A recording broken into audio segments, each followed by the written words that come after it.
हमारा अगला प्रश्न है, एसएससी सीजीएल टीयर 2 में आ रखा है 15/11/2020 को, पिता और पुत्र की वर्तमान आयु का योगफल 52 वर्ष है। अब से 4 वर्ष बाद पुत्र की आयु पिता की आयु की 1/4 होगी।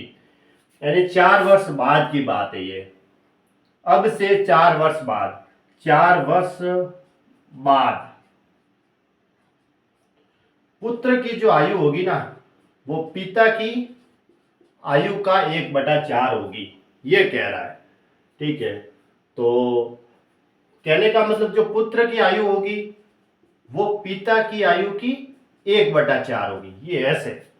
तो 4 इसके यहां पे है तो ये इसके गुणा में आ जाएगा, 4 गुणा पुत्र बराबर पिता मल्टीप्लाई 1। तो 4 वर्ष बाद पुत्र की आयु का अनुपात ये और पिता की आयु का अनुपात ये ले लो।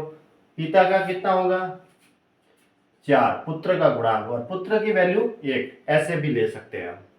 या फिर पिता की आयु 4 ले लो तो पुत्र की आयु 4 का 1/4 करेंगे तो भी 1 ही आएगा, क्योंकि जो नीचे हर में दे रखी है वो ले लो। पिता से तुलना कर रहे हैं तो पिता की आयु आप ऐसे ही 4 में ले लो, तो पुत्र की आयु कितनी हो जाएगी 4 का 1/4 यानी कि 1।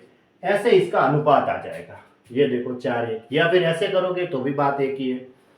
अब ये 4 वर्ष बाद की आयु का अनुपात हुआ। अब से 4 वर्ष बाद पुत्र की आयु पिता की आयु की 1/4 होगी। अब पिता और पुत्र की वर्तमान आयु का योगफल 52 वर्ष है, ये दे रखा है हमें। क्या दे रखा है, वर्तमान योग दे रखा है।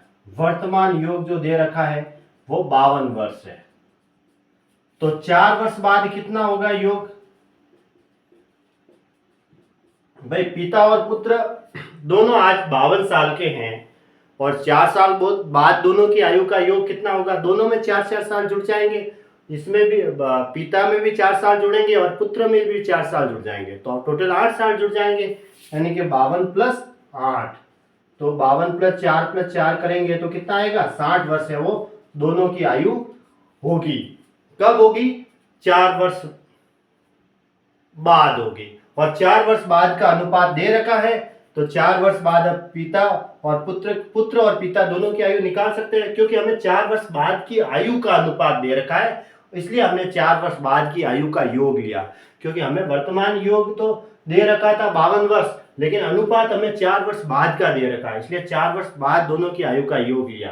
यानी 1 और 4 5, 5 की वैल्यू 60 के बराबर दे रखी है, तो 1 की वैल्यू 12 के बराबर हुई, 5 का भाग दिया, तो इसको भी 12 से मल्टीप्लाई करवा दो, इसको भी 12 से मल्टीप्लाई करवा दो, 1248। ये अब क्या हो गई, वर्षों में हो गई, अनुपात हट गया। अब ये किस में आई, वर्ष में आ गई। पहले ये अनुपात में थी, मल्टीप्लाई करवाने के बाद ये वर्षों में कन्वर्ट हो गई। और ये है ये 4 वर्ष बाद की आयु।